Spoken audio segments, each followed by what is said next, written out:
Je me rends compte que je vous dois la dernière partie de notre série que nous avons débutée ensemble, qui était pourquoi est-ce que tu ne dois pas prier seul? Pourquoi est-ce que tu ne dois pas rester chez toi à dire je n'ai pas besoin d'une communauté de prière, je prie seul chez moi, c'est bon. C'est simple. Pourquoi est-ce que tu ne dois pas prier seul? Parce que Dieu exauce un mouvement. Beaucoup veulent la guérison, beaucoup veulent la restauration, la délivrance, la libération, mais sont spectateurs. Ils ne veulent pas l'engagement. Vous savez, on le voit avec Abraham. Abraham a effectué un mouvement avant de voir les promesses de l'Éternel s'accomplir dans sa vie.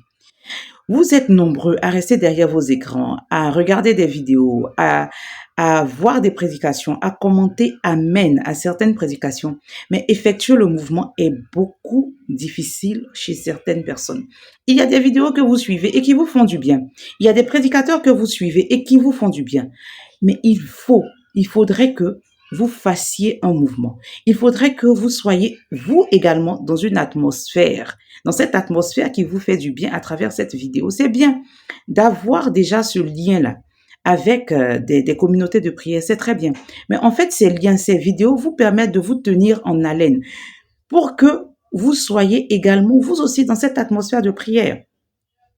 Dieu aime le mouvement. Dieu aime lorsque ses enfants le cherchent et demeurent ensemble. Et donc, lorsque tu fais le mouvement, tu obéis à cette règle de l'Éternel. Tu obéis à cette voix de l'Éternel qui te dit demeure avec tes frères, demeure avec tes sœurs. La matérialisation d'une promesse commence par un mouvement. Tu veux voir les promesses de Dieu s'accomplir dans ta vie?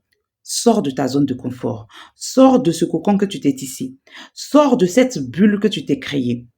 Va vers des frères, va dans une communauté, va dans un lieu où tu seras avec des gens qui vont attirer à toi également toutes les promesses que Dieu a faites sur ta vie. L'obéissance précède l'élévation, l'obéissance précède la croissance.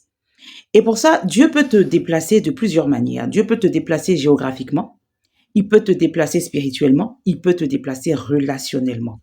Et dans une communauté de prière, vous avez ces trois choses en même temps.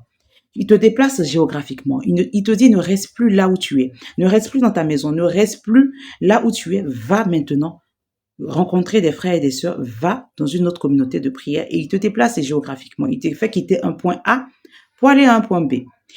Il te déplace spirituellement. Il t'emmène à un autre niveau de compréhension de sa parole.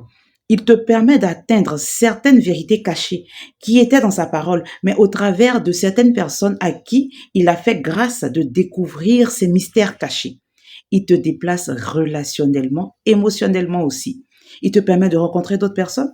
Il te permet de faire des rencontres riches, que ce soit spirituel, que ce soit dans des relations d'affaires. Il te permet de rencontrer des personnes. Il te permet aussi émotionnellement de changer ta façon de réagir.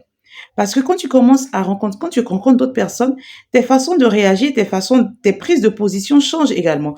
Parce que tu te laisses maintenant guider par le Saint-Esprit. Voilà à quoi est-ce que Dieu voudrait que tu y arrives. L'obéissance au déplacement est le début d'une guérison, d'une restauration, d'une délivrance totale et définitive. Fais le mouvement. Bouge, va vers une communauté, va vers un lieu de prière et tu verras que les promesses de l'Éternel qu'il a prévues pour toi, tout ce qu'il a prévu pour toi va commencer à se mettre également en mouvement vers ta direction. Que Dieu te bénisse et notre minute spirituelle a d'autres enseignements à vous apporter. Restez toujours connectés. Que Dieu vous bénisse. Shalom.